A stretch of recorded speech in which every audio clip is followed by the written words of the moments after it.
everybody, my name is Roberta Peel from Oregon Trail Silver. Today we're going to show you how to put a cap on a piece of quartz and a setting and a bail. Okay, this was a friend of mine, actually. His girlfriend asked me to set this for them. I ran into them for the first time in years, and she just wanted something simple.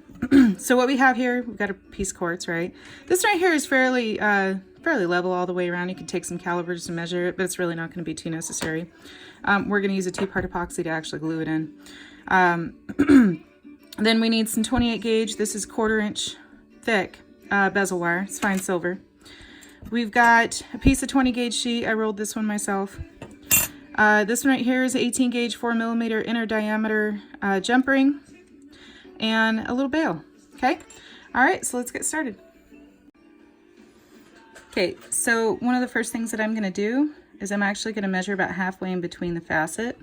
You can use a permanent marker or a scribe. I'm going to use a scribe today and leave a little mark, okay? Take some pliers, right about where that mark is, make sure that they're parallel, and give it a little fold, all right?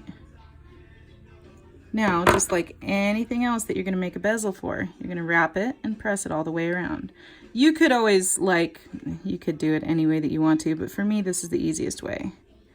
So I'm just going to wrap it and press it. Make sure it's pretty tight. Okay, and then we're going to mark the seam. Just a little mark so you kind of have, make sure it's the right spot. There we go. Okay, so we're going to mark the seam and I'm going to cut it with just a little bit extra on the end because we're going to file this too. Make sure it's level. There we go. So give it a little bit of a slice. Pop it on and check your fit. Okay, that looks pretty good. So what we're gonna do... Okay, so now that we have the bezel mostly formed, we're gonna go in with a pair of pliers and make sure that everything is actually flush up against. We're gonna make sure that these corners are nice and crisp. Okay, so I started from this side. This right here looks pretty good. Make sure it looks good all the way down. So I'm going to take a pair of pliers and then just kind of crimp it. Make sure you crimp it like nice and parallel, top to bottom. And again, you can mark it if you want.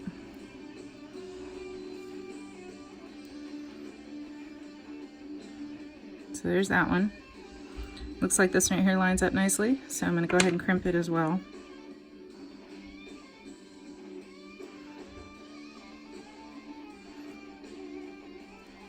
And don't crimp it too hard because it'll really leave marks on your metal. Alright, so that looks okay.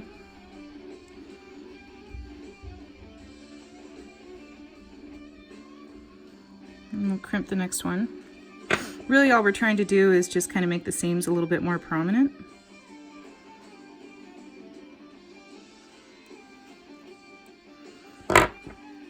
See how they're looking less rounded now? And whoever made this crystal did a dang good job with it too, because it is just nice and level all the way around. Yeah, give that one just a little hair more of a crimp.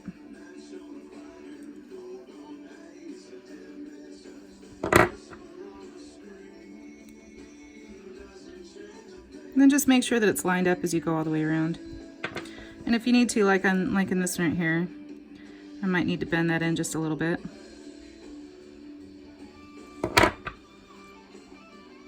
That way it really hugs the stone. Okay, now this right here is why we leave a little bit of an overlap, okay? Because we're going to end up trimming some of that off. So we're going to go ahead and take a scribe and mark where the corner is. Get someplace where you can see to do that. Okay, so that right there is my corner. Make sure that when I crimp this one, it leaves room for that corner.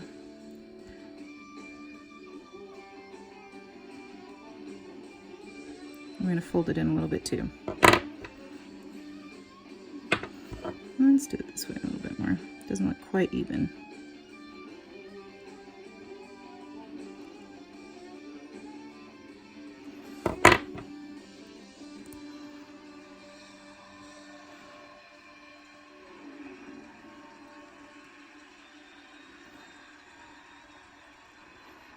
Okay, and that one right there lines up a little bit too. So now that we got our seam lined up nicely, I'm going to switch over to, I'm going to go with medium paste solder today. Usually you'll want to, most of the time when you set a bezel, you want to use hard solder. But like I said, every now and then I like to do something a little bit different. So all I did was put a little bit on the inside of the seam, set it down on my honeycomb board that I just got from Kent Tools, and we're going to solder. Alright, got a little butane torch here from Lowe's. I'm going to start with my heat on the top, and I'm going to keep it fairly far away. And all I'm doing is just horseshoeing it, going from one side to the other along the top, and you see that solder flow. Does not take a whole heck of a lot of heat. So there's step one. Now go ahead and let this piece cool or quench it, and then we're going to move on to the sheet. Okay, so I have a little piece of fine silver right here. You can use sterling, it doesn't really matter too much. I just happen to have fine on stock. Okay, now before I do anything else, I want to make sure that this fits nice and snug over the top of the cap, okay? Now, I'm going to push it right over, and you're going to see me making sure that it's nice and level all the way across the top. In fact, if you wanted to, you can give it a little bit of a lip, and then set it, like push it down. That way you at least know that it's sitting nice and flush. Okay, so you can use a rocker bezel, you can use about anything that you want to, but at this point I'm just going to go ahead and push it in all the way around the sides. Make sure that you got that perfect shape. Everything just looks nice and even and happy. Yes, I just said happy. There we go. So now that it has its shape, this is the important part. When you take it off, you don't want to smush this bezel, okay? You don't want to take the shape off. Now I'm going to use medium again. I cheat that way. But for some of you who are beginners and aren't too terribly confident in your heat control, I would recommend something more like an easy solder. And you can do this with pallions and chips, with different kinds of solder. But for me, this is fast, it's easy. Oops, and I feel like it's got a good spread. Just if you're going to use paste solder, just make sure it's lining the whole inside of the edge, okay? Also make sure that you don't have any up on top of the lip. I'll take my finger and swipe it all the way around, because you don't want it to spread too far. And we're going to drop it down on top. It's a different one. Now what I'm going to do is I'm going to go around the outside edge. I'm going to try and keep my heat off the bezel. The idea, and this is a matter of heat control, the idea is to make sure that the plate itself transfers the heat up to the bezel, because it's much thinner wire, and allows the plate to heat the bezel up to where it needs to be in order to solder. But you notice I'm not touching the bezel with the flame. Paste solder is going to fire. It's going to smoke. And then it's going to turn a little black and brittle sometimes. And that's okay before it actually solders.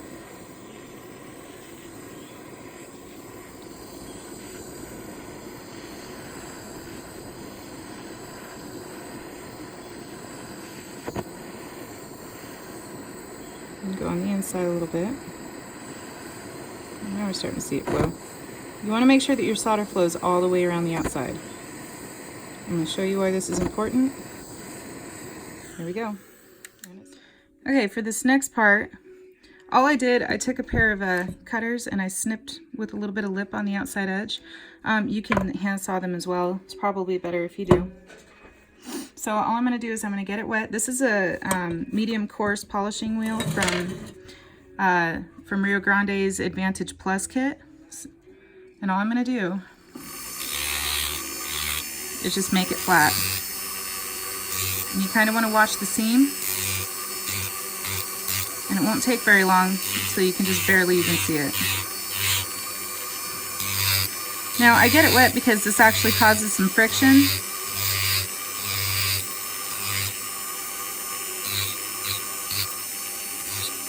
And friction will heat this up and burn your fingers. So just be mindful of the heat from that. If you need to stop and dip it in some water, you can.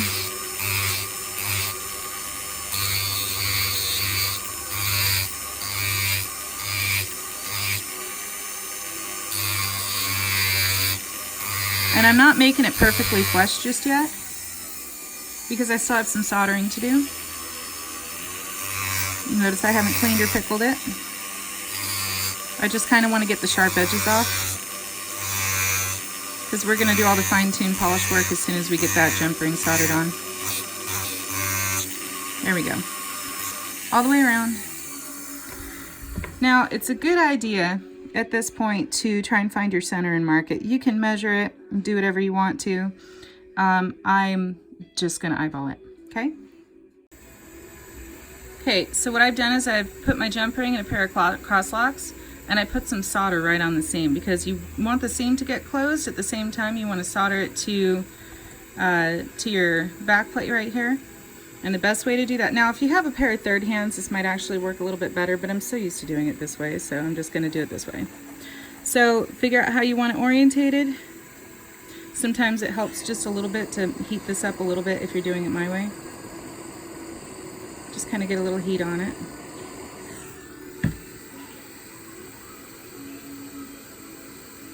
And then line her up.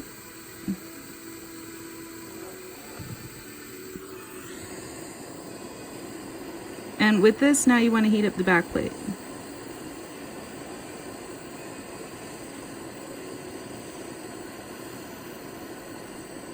Just the back plate.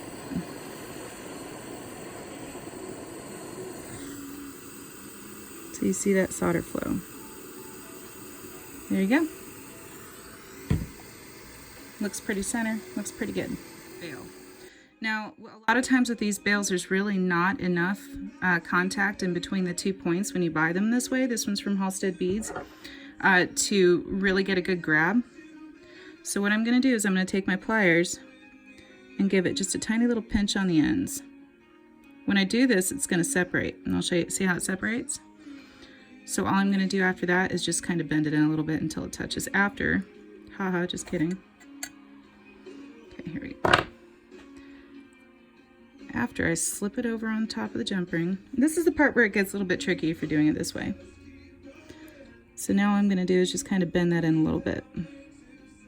Just make sure that it's touching. Now, the tricky part about doing it this way is that using paste solder, it's going to want to spin and turn on you, so you have to be able to spin and turn it, so third hand really isn't going to do me a heck of a lot of good. So I'm going to switch to an extra easy solder.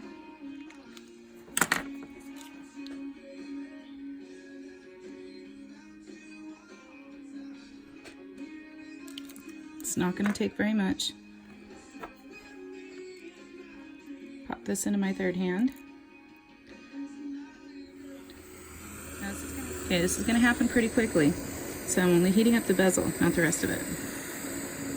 And I'm watching that solder to make sure it doesn't like turn on itself. I'm trying to keep the heat off the jump ring as much as I can. Just as soon as it flashes, then you should be done.